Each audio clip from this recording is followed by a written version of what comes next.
back. My name is Kris Fade, and honoured to be here once again as we get to learn about individuals, but also learn about what's happening right here in Abu Dhabi. It's the 100X podcast, and it's powered by Destination Abu Dhabi. Okay, our guest today, I am so grateful for him to be here. And the reason why, I've personally wanting to be, I guess, more educated when it comes to fintech. And when we talk about fintech, there's really only one person, one company that we can really chat to right now. Now, it's called Lune Technology. Who are they? What do they do? We're about to find out. And the best person to do that is with our co-founder, Helal Lootah. Thank you so much for being here with us right now. Oh, it's a pleasure, Kris. Okay. I hear people mention fintech all the time. And as much as I think I understand what fintech is, I really believe I have zero understanding. So for someone like me, that this is the first time that I can really understand what it is, what is fintech? At its, it's quite basic. It's any technology related to financial services. So financial technology, fintech. And you experience it, and we're seeing a huge ecosystem growth, and especially in the Middle East in this field, whereby it touches all aspects of your personal and financial life. So be it, maybe you have noticed how your, for example, digital banking is now improving. Maybe you've noticed how new business models are coming up, such as buy now, pay later. Maybe you have seen more and more advertising of technology platforms helping you purchase stocks in different markets, be it in the UAE, in the GCC, or in America. So all of this is fintech, and there's so many segments, so many sections under it, and so many innovations. And this is what really makes it very exciting to be part of this ecosystem, this journey, especially in the Middle East, especially in the UAE, especially in Abu Dhabi at this specific time. So when did fintech really start to begin? Was it 20 years ago? Was it 10 years ago? Was it 30 years ago? So I think that depends on your perspective. So we could go, long time ago, be it when it comes to, the very basic technological developments within banking, for example. That could be 30, 40 years ago. Mm-hmm. But when we're speaking about the Middle East, or we're speaking about specifically the GCC and the UAE, we're really seeing a lot of innovations come up in the last, I would say, 6 years. That's really when things started, growing. New business models started coming up, and this is really as a result of the regulatory improvements, the new regulations, the new opportunities that are now opened up for you, that allows you to build these kinds of businesses.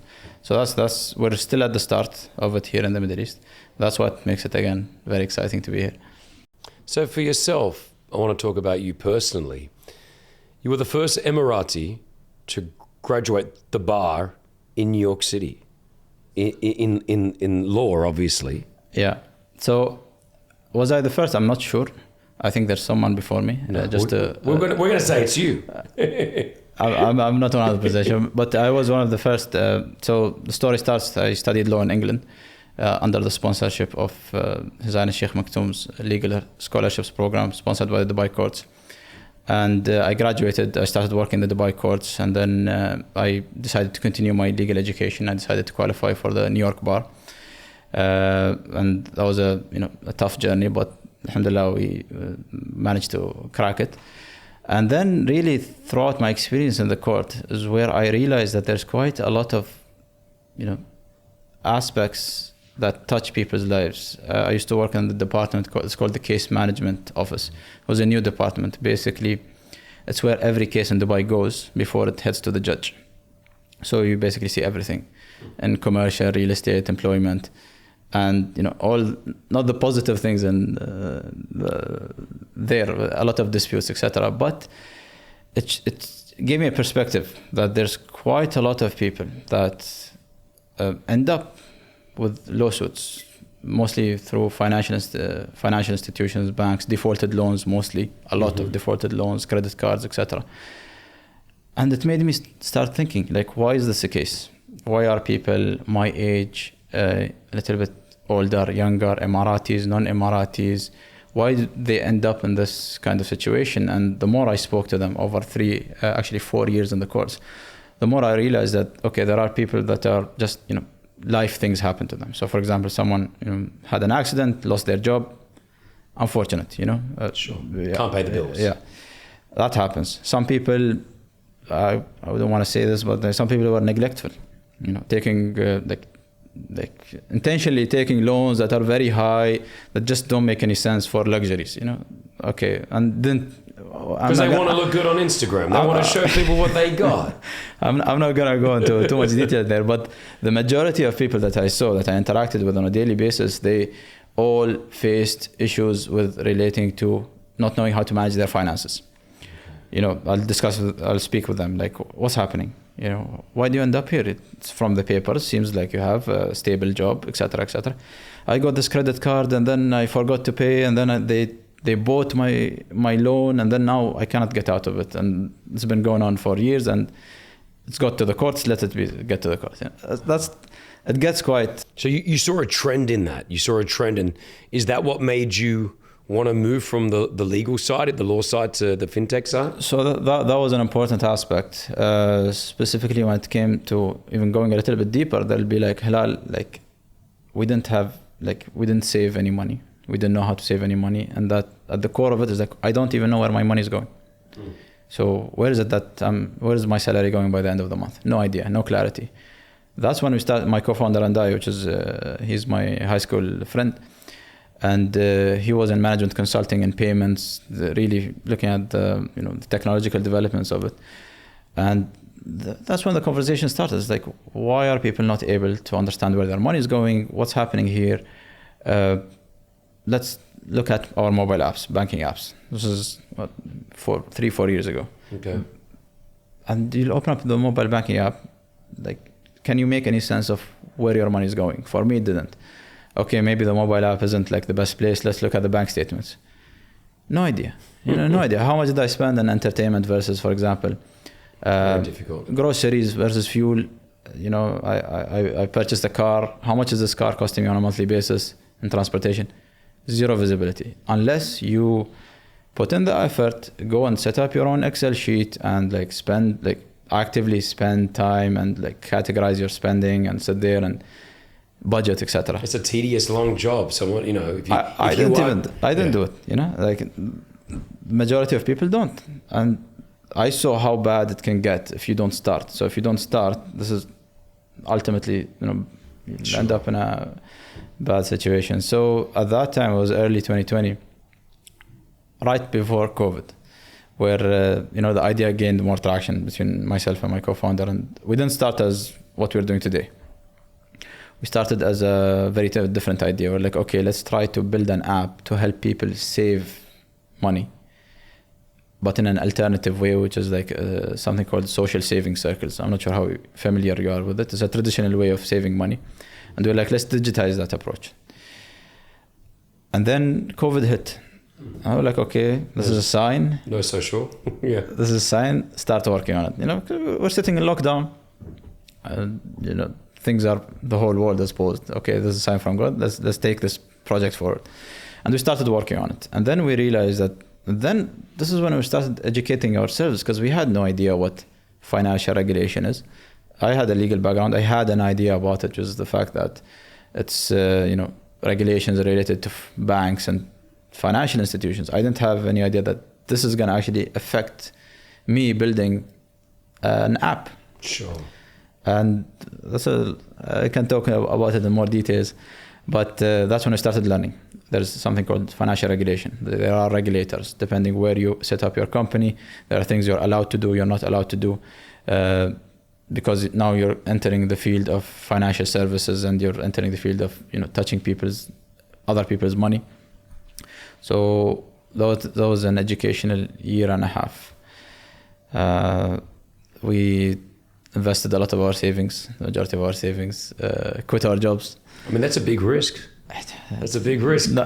Quitting your job and putting your savings into, an idea. Did you know that the idea was going to work? Obviously, with where we are right now with Lune. So at that moment, now you ask me in retrospect, why do you do it? People, warned me. My father was like, "Are you sure you're going to do this right now?" But we did it, because if we hadn't taken that step.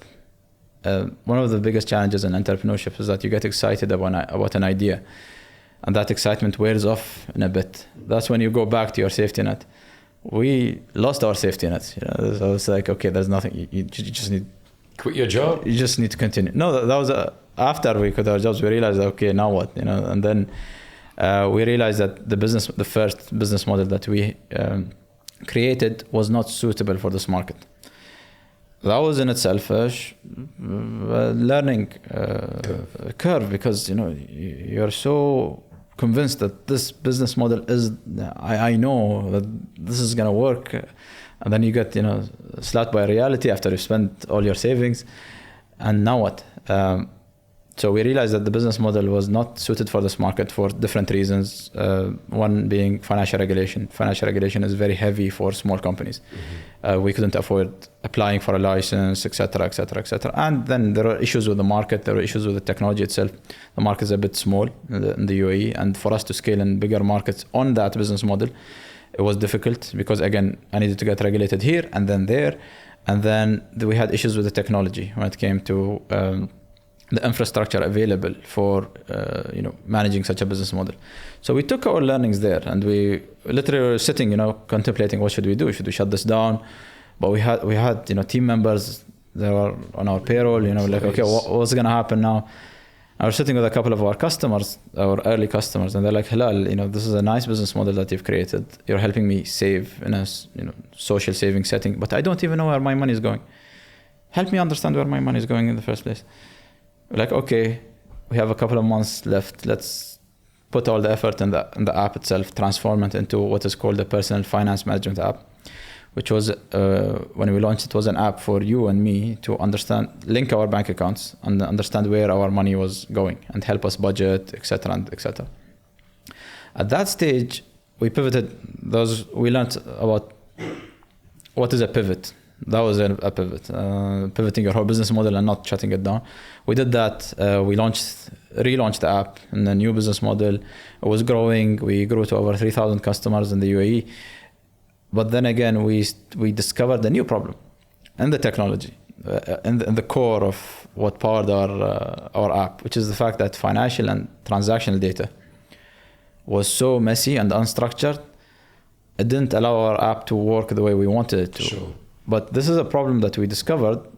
You couldn't read about it somewhere. No one just wrote an article on the quality of financial data in the region is. Does that mean if you were to go to the movie theater and watch a movie, it wouldn't be able to put it into the entertainment field instantly? Exactly. It wasn't reading it. So if I was to come back and say, you've now created obviously Lune technology, Lune. The essence of Lune is what exactly? We understand it's fintech, but it is what you've created now that you're talking about? Exactly. So this is the learning curve of how we pivoted again. Wow. So I pivoted twice to what we are doing today, which is like when we realized this, we saw, and this was in 2021, end of 2021, and this was in the starting growth stage of the fintech ecosystem. A lot of new business models were coming up. Mm-hmm. A lot of different kinds of fellow fintechs were coming up in different fields. And we realized, and digital banks were now taking it, being more responsible and taking it as a priority to improve their digital banking. So we're seeing this growth in the ecosystem, as I mentioned, and we realized that we just discovered the problem that all of these players are going to face. And when we looked at who can solve this problem for us personally, we didn't find anyone that was focusing on solving this problem. We found a company in America designed for the United States and very specific niche problems there. We found another one in London. We chatted with them and they're like, Helal, we designed this for Europe. This doesn't work in the Middle East. The quality of data is very different. It's not going to work. So we decided that we're going to, again, pivot. We're going to change the business model from a B2C mobile application to a B2B infrastructure play focused on financial data, cleaning financial data to making it useful, and then building value on top of it. So at the core of our engine, we had to build this ourselves, mm-hmm. which is how it can identify a transaction. So if you go swipe your card in the coffee shop downstairs, or like, for example, what you're going to see half of the time, or what I see half the time, I don't get the name of the coffee shop or the name of the merchant. What I see is some derivative of Yeah. the family group that Yep. owns the franchises. Correct. And then like 3 letters in the end. So like Starbucks will be like something to, like, I don't recall exactly, but Al-Shaya STRBCS. Correct. Starbucks is the name, Al-Shaya is, and then we realized this is an infrastructure issue. So our engine, what it does is that it takes it tells you, no, this is not Al-Shaya STRBCS, it's Starbucks, here's the logo, here's the category, it's food and beverage, under it, it's the subcategory is coffee.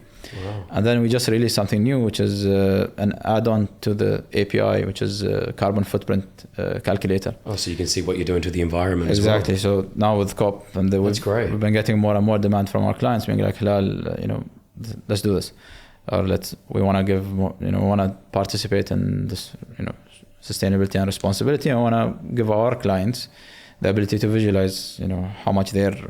So how can I use this? Is this available to everyone? Can I get on this? Because you're right.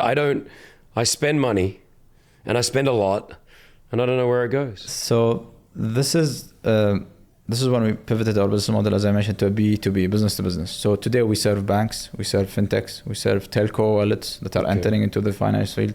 We serve some retail groups also that are also entering the finance field. So you see the change in the ecosystem. Before It was finance, banks. Yep. Today it's finance, banks, financial companies, fintechs, lending companies, telecom companies entering into wallets, etc. Retail groups issuing credit cards. So you're seeing this growth in the ecosystem. And so we serve a few in the UAE, Saudi Arabia, Bahrain, and soon Qatar also. Some traditional banks, some neo-banks, and some fintechs. So if you're a client of those fintechs or banks, then you'll be able to utilize these services as part of that service. So you don't need to download the new app like we used to. You don't need to take any further effort. You're part of, this is your bank. They're providing this clean data that's useful, that is powerful. I'll need to find out what banks so I can be part of it, because I think that is a service for someone like myself just trying to manage. Because the hardest thing about it is, as you said, what you discovered is, where did my money go? You get paid and then you don't know where it goes. By the end of the month, you're like, I went through that. We're here obviously with Destination Abu Dhabi. Abu Dhabi has a very strong financial sector here, obviously. How important did the capital play for you and what you're doing right now and your expansions plan? This was being a part of the Hub 71 program was super helpful and really catalyzed our growth, especially when it comes to, engaging with financial institutions, gaining more clients, getting more, investors and capital, exposure was super powerful and super helpful, and was a very important milestone in the growth of our company.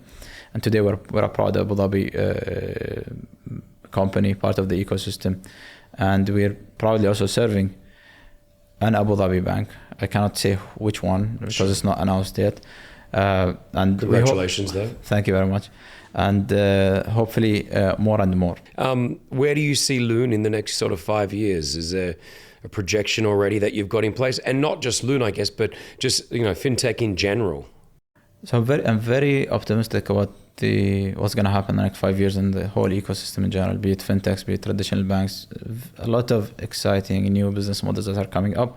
And in the end of the day, what matters to me is that how will it affect or impact, selfishly me as an end customer of the financial, but you and the majority of individuals or everyone here in the Middle East, how will this add value to our lives, and how will it make our lives easier and or remove obstacles? And this is what I'm really excited about.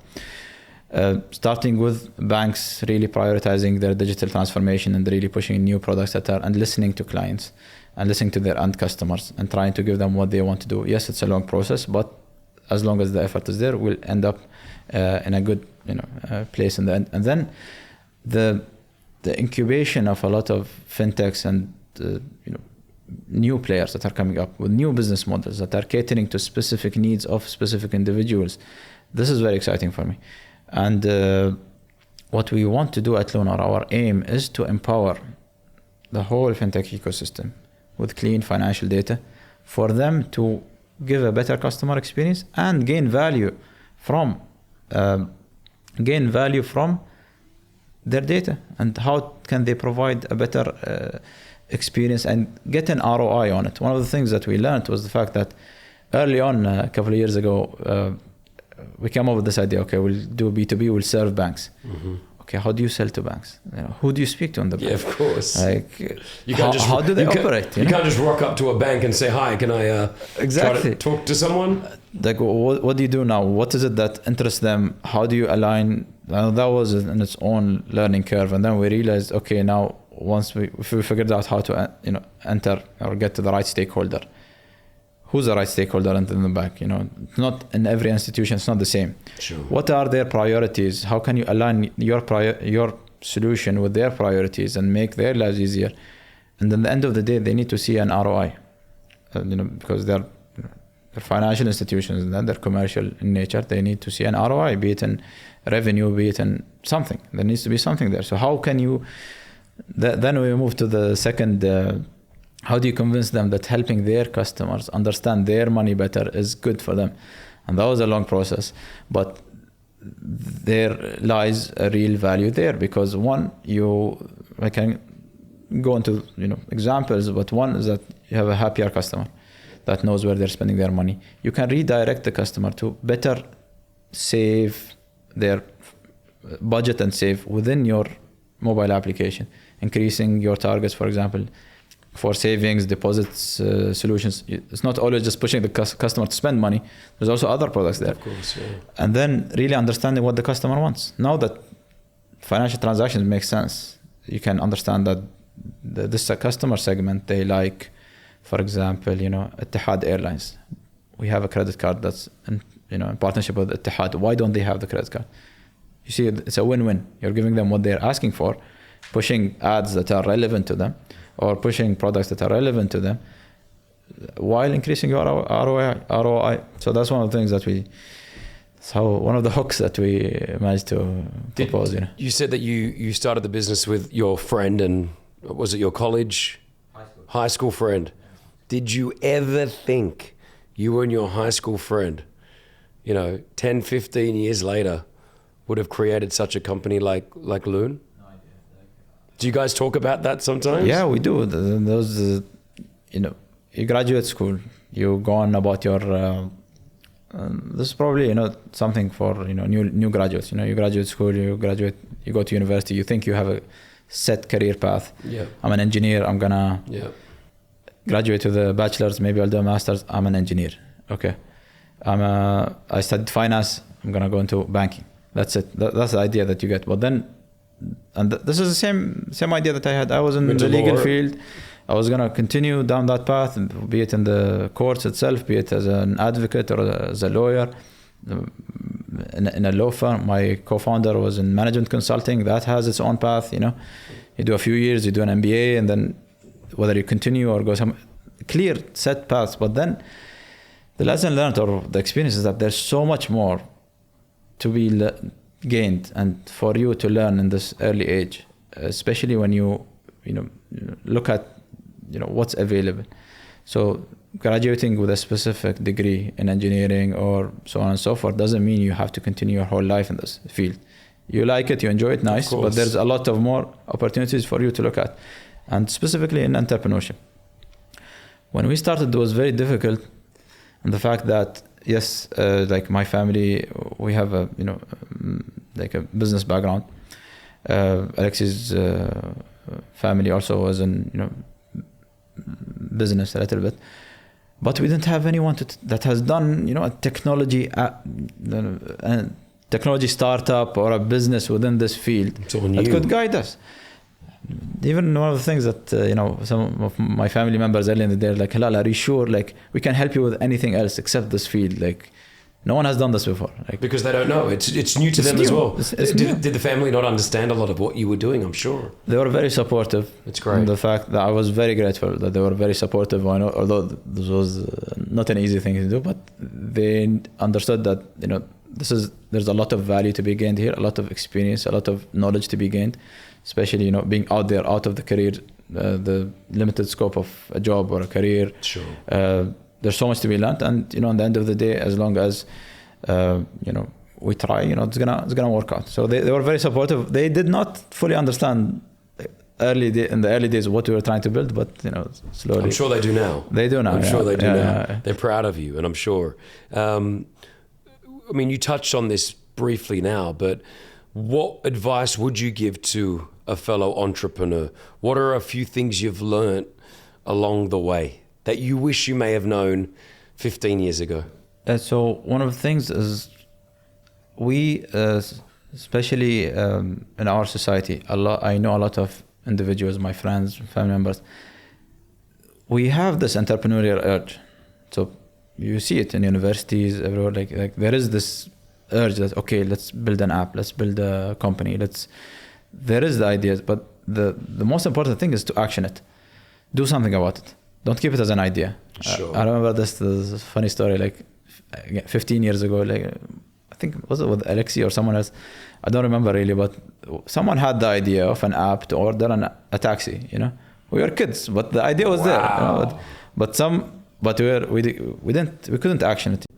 You had an early idea of an Uber or a Korean. And I'm sure it's not just us. I'm sure there's thousands of people who at that thought about it. Why can't I order a cab on a taxi? Bang, bang, bang. But what matters here is that action your thoughts. Okay. You don't have anything to lose. You have an idea about very simple, be it doesn't have to be in technology, be it in business. You want to open up a coffee shop.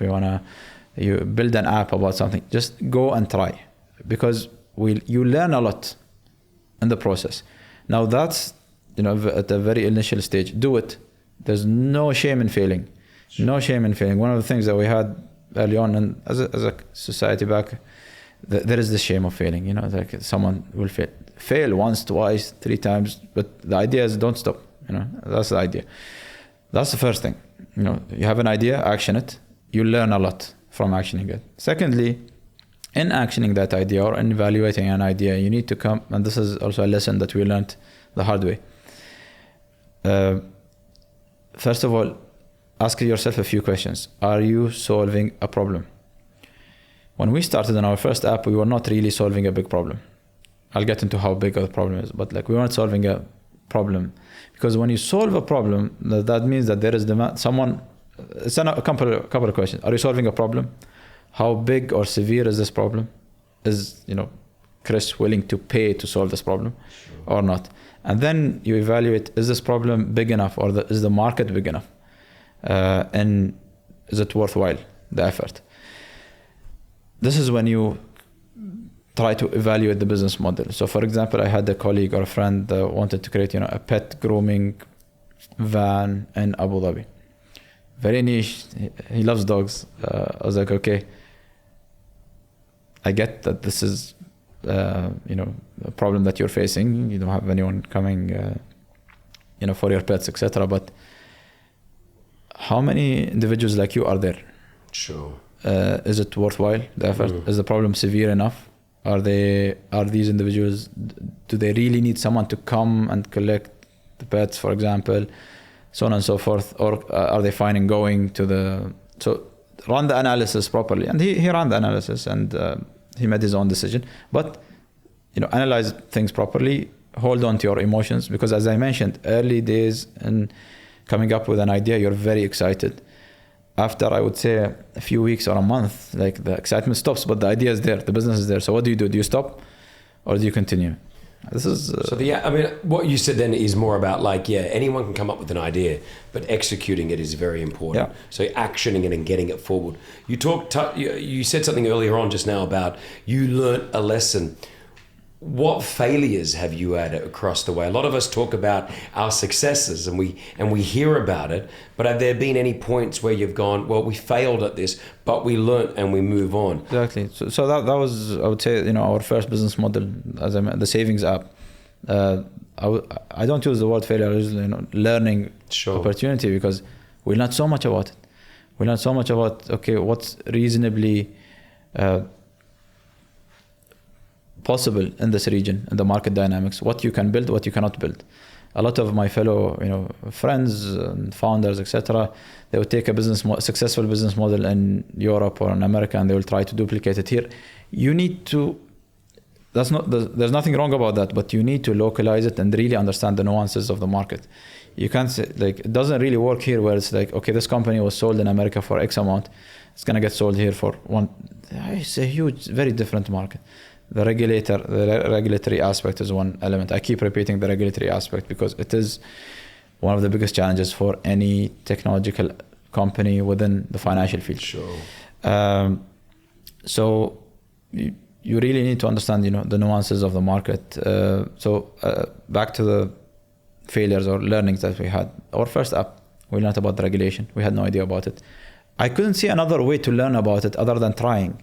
Sure. Because we tried like calling them and emailing the regulators and trying to get from them, it's different. You need to try it out, and then that's when you actually get the real answers. That's one aspect. The other was, understanding the market sizing. Was this app is this solving a big problem for this region or the societies here? We thought we didn't. What do we do about this now? So you fail, you learn from your failings, you continue. It's not an easy thing to do, not at all.